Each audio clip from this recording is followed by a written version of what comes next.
Nesses momentos que antecedem a palestra evangélica da noite, vamos nos acalmando, se possível fechando os olhos por um momento e elevando nosso pensamento a Deus, a Jesus e a todos os espíritos tutelares que estão nos auxiliando, nos ajudando, nos intuindo. Agradeçamos pela vida, pela nossa família, pela oportunidade deste encontro tão edificante. Lembramos que o Evangelho é bálsamo, é luz e alimento para a nossa vida, tanto espiritual quanto material. Sê conosco, Jesus, nesta jornada, rumo a um mundo melhor, mais fraterno, mais solidário e repleto de caridade e amor. Que assim seja. Boa noite, meus irmãos. Felicidade muito grande poder estar aqui nessa noite, para que possamos refletir juntos. Mas antes de começar, eu gostaria primeiro de mandar um abraço fraternal a todos os nossos irmãos da família Pais e Filhos, todos aqueles a quais há muito tempo não nos vemos, mas estamos unidos em nome dessa grande família Pais e Filhos, pelas nossas vibrações, pelos nossos corações. Bom, para iniciarmos hoje, o assunto que eu vou tratar, eu vou colocar aqui para vocês.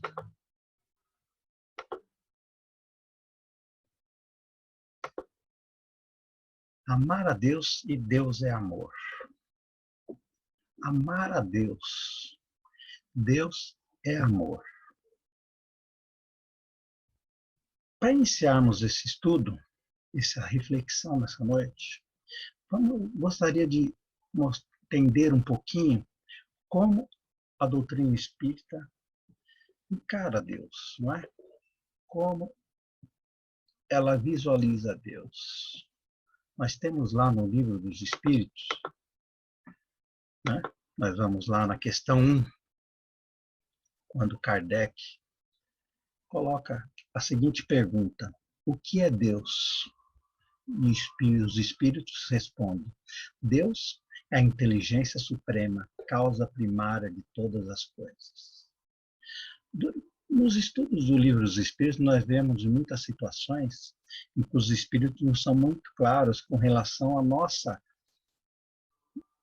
vamos dizer assim, falta de condições de entendimento de determinados temas, né? A nossa evolução não nos proporciona saber de muitas coisas, até mesmo pela falta de palavras para que eles possam nos fazer entender determinadas situações, né? Então, ele nos coloca aqui: Deus é a inteligência suprema, causa primária de todas as coisas. Deus é o nosso Criador. E ele não pergunta quem é Deus, né? Aí nós vamos lá para a quarta pergunta. Provas da existência de Deus. Onde se pode encontrar a prova da existência de Deus? Os Espíritos nos respondem: no axioma que aplicais às vossas ciências. Não há efeito sem causa. Procurai a causa de tudo o que não é obra do homem, e a vossa razão responderá. Para crer-se em Deus, basta-se lance um olhar sobre as obras da criação. O universo existe, logo tem uma causa. Duvidar da existência de Deus é negar que todo efeito tem uma causa, e avançar que o nada pôde fazer alguma coisa. Bem claro, mas vamos dar uma pincelada mais nisso aí. É atribuir ao nada a criação de tudo que nós vemos, de tudo que nós sentimos, da existência da vida. É tudo obra do nada ou do acaso. Ou seja, a nossa ciência cada dia progride mais na evolução, nos descobrimentos de coisas além das nossas vistas, das galáxias, tudo coisa fora da nossa visão do nosso planeta. A existência de um mundo, de um universo enorme. A cada dia a ciência alcança uma distância maior. E é lógico que está longe de alcançar a Deus, mas vai em busca dessa descoberta, não propriamente de Deus, mas a descoberta de algo que possa dar a eles algo palpável que comprove a existência de um mundo ou de algo que construiu o mundo. Mas nós, na nossa razão, nós podemos vislumbrar todo esse universo que funciona de forma maravilhosa. Se nós olharmos só a nossa galáxia, os diversos planetas que rodeiam essa galáxia, tudo funcionando perfeitamente.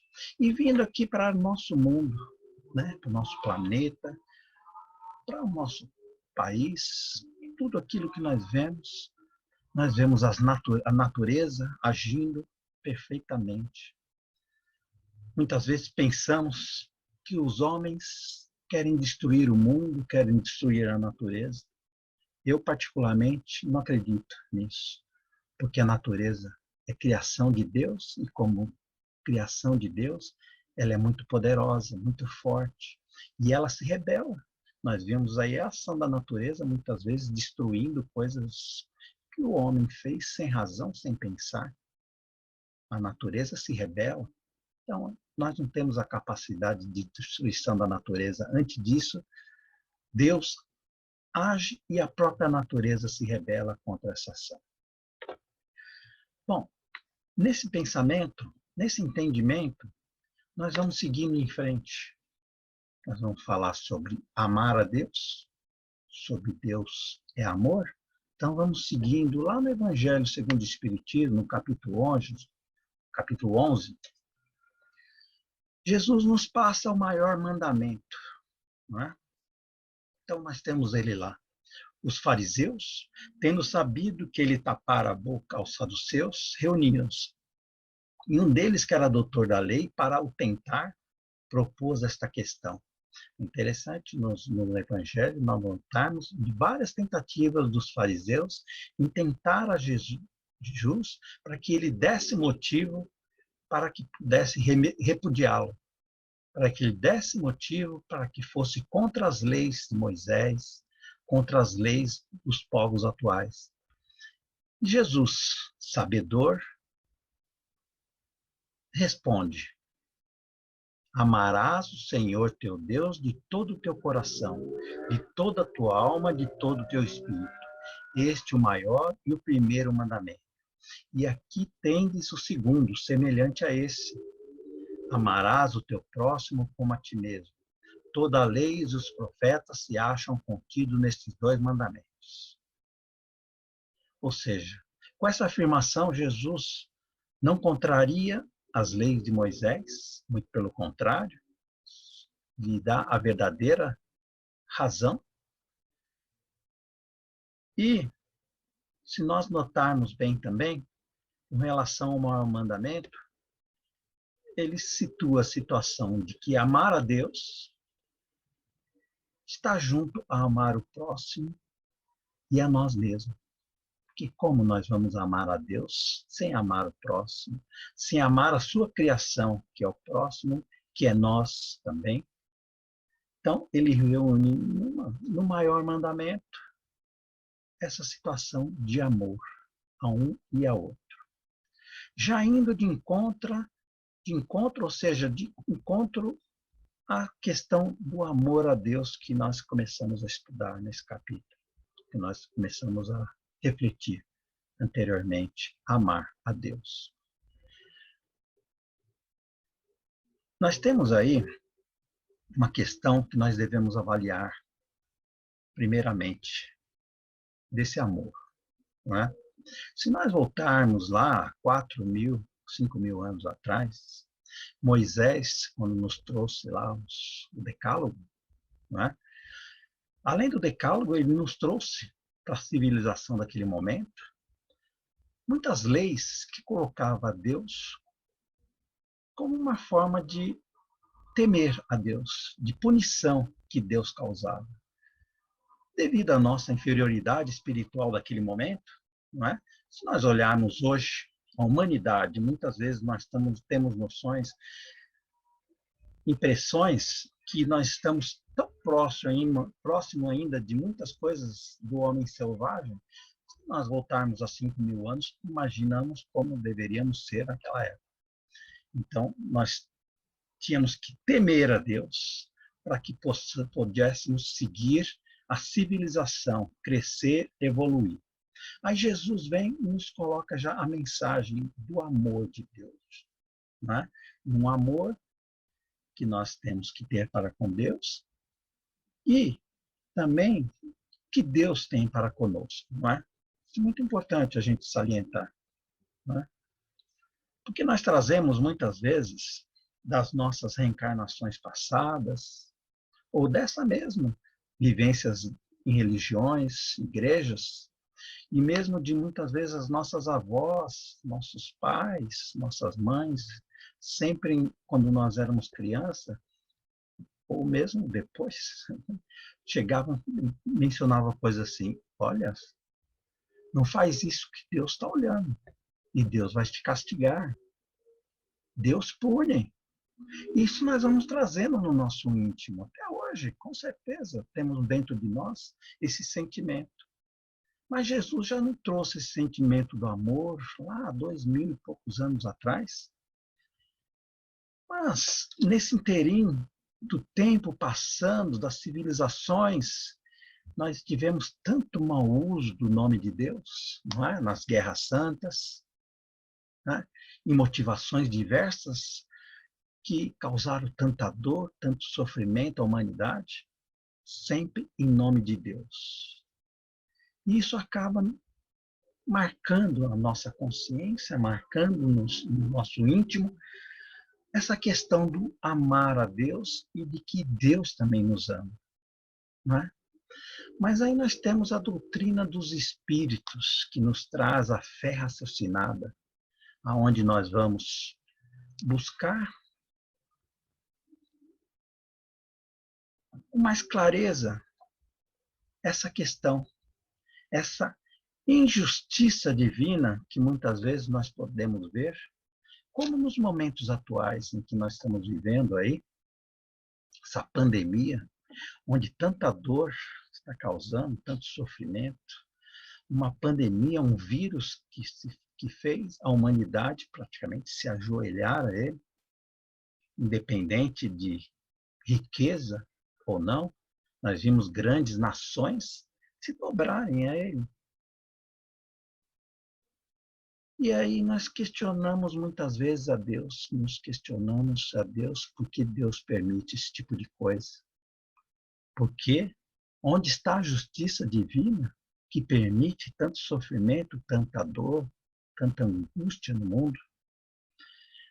Mas a doutrina dos espíritos nos consola e abre os nossos olhos para essas coisas, nos traz esclarecimentos que nos permite ver as coisas de uma maneira diferente e realmente nos dando razão sobre a questão de Deus nos amar. Nas bases da doutrina espírita, nós temos aí, vou citar 2 tópicos, que eu acho que é bem claro com relação já à motivação dessa misericórdia divina para conosco. Não deixando de lembrar com relação, se nós tivermos a nossa visão de uma encarnação só, a nossa visão de uma vida física só, em que nós estamos vivendo hoje, e ao fim dela termina tudo, é justo até nós tentarmos questionar a Deus sobre a sua injustiça. Mas dentro dos postulados da doutrina espírita, dos ensinamentos da doutrina espírita, onde os espíritos nos passam a necessidade do ser humano e a possibilidade do ser humano, por exemplo, de evoluir. A evolução individual, aquela que nós temos que buscar a nossa própria reforma, a nossa própria evolução íntima. E também a evolução dos mundos, não é? Nós estamos vendo aí o nosso planeta está passando por uma fase de mudança, saindo de provas e expiações em busca do planeta de regenerações. Mas isso como? Como essa evolução é feita? Através do postulado da doutrina espírita, que é a reencarnação, que é a pluralidade das existências. É através da vida e da continuidade da vida que nós temos a oportunidade de evoluir, e essa é a maior demonstração de amor que Deus nos dá, pois não nos pune com uma única vida, muitas vezes com situações difíceis de caminharmos nessa vida, mas com a visão da reencarnação nos abre esse leque que nos dá a possibilidade de entender que nós temos que evoluir e que, através da nossa evolução, através das reencarnações, nós vamos encontrar o nosso crescimento, a nossa evolução, a nossa melhora espiritual por nosso próprio mérito, conquista própria nossa, porque nós trilhamos muitos caminhos de amargura, de sofrimento, de angústia, porque Deus nos dá o livre-arbítrio para seguirmos o nosso caminho. E nós seguimos tropeçando, caindo, mas levantando e seguindo em frente, porque esse é o objetivo de todos nós, crescermos, nos tornarmos cada vez melhores, seres cada vez melhores. Aí está a grande bondade de Deus, não é? Bom, momentos atuais que nós estamos vivendo, como citei anteriormente, muita dor, muito sofrimento, mas são momentos também que a nossa fé pode ser realmente avaliada, né? É momentos em que a nossa fé é colocada em xeque. Pandemia. A gente vê muitas em redes sociais, muitas publicações, muitas vezes dizendo que depois dessa pandemia nós teremos um mundo melhor. As pessoas serão melhores. Será? Eu questiono muitas vezes isso. Será que seremos melhores? Do que depende para sermos melhores? De nós mesmos, não é? Qual é a nossa reação numa situação difícil, tão difícil como essa que nós estamos vivendo, não é? Essa pandemia está nos dando momentos raros que nós não tínhamos na nossa vida. São momentos de reflexão. Fomos colocados dentro dos nossos lares, junto com os nossos amigos, juntos com os nossos parentes. E lá tivemos que viver dias e dias e podemos refletir. E cada um seguir um caminho, né? Por isso eu questiono muito essa questão de será se vai ser um mundo melhor? Porque nós vemos no mundo a exaltação de sentimentos. As pessoas estão se exaltando. Mas não só se exaltando para o bem. Está tendo uma grande exaltação de amor, sim. Aquelas pessoas que têm muito amor no coração, pessoas que têm o desejo da caridade, da fraternidade, pessoas que conseguem praticar a empatia, está se exaltando mais ainda.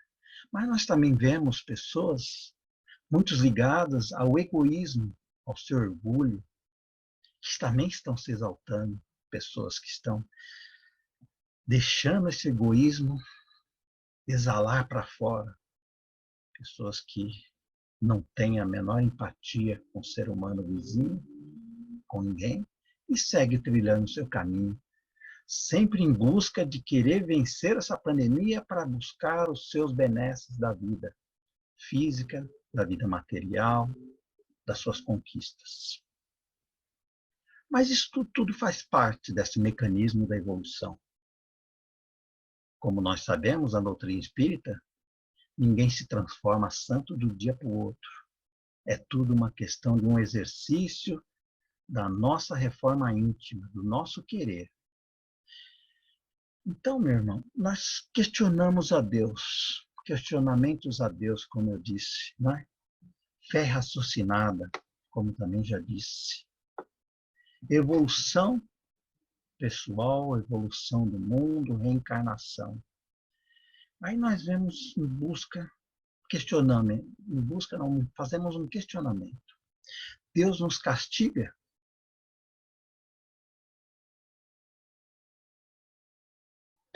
Jesus nos trouxe a mensagem do seu amor, do amor de Deus, não é? Do amor de Deus para conosco.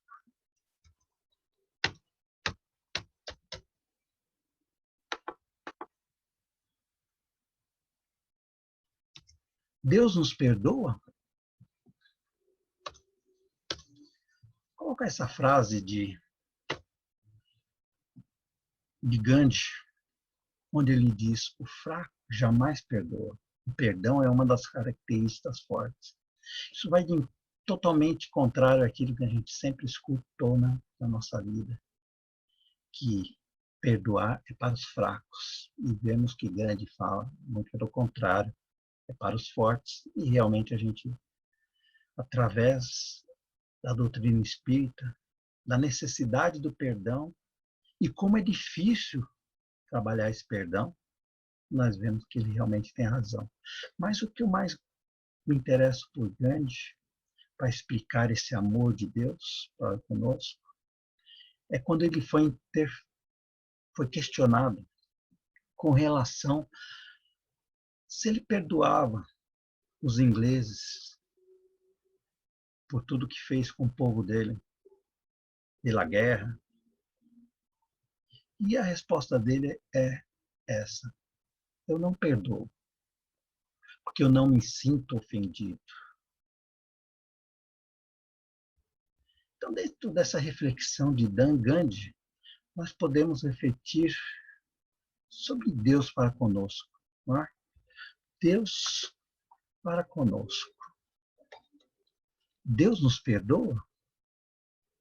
Eu digo para vocês, Deus não nos perdoa porque Ele não se sente ofendido com os nossos erros, com as nossas falhas, porque Deus nos conhece no nosso íntimo. Deus conhece o César aqui, lá no fundo, coisa que nem eu mesmo me conheço. Conhece a você também. Lá no seu íntimo, Deus conhece a todos nós. Sabe das nossas falhas, das nossas possibilidades. Ele não nos perdoa. Ele apenas torce para que nós consigamos superar. Mas se nós não conseguimos superar, Ele vai nos dar uma nova oportunidade. Porque Ele tem confiança em nós. Ele quer que nós vençamos os desafios que a vida nos coloca e que nós precisamos superar. Então, o que nós podemos perguntar é: o que Deus gostaria que fizéssemos? Nós precisamos refletir sobre isso. O que Deus quer de nós na nossa vida? E cada um de nós tem uma resposta diferente. E essa busca por essa resposta que nós precisamos nos indagar e buscarmos sempre para seguirmos em frente e acharmos a nossa resposta. Né? Jesus e o amor de Deus. Jesus, em todos os ensinamentos, vários deles, faz questão sempre de mencionar o amor de Deus. E uma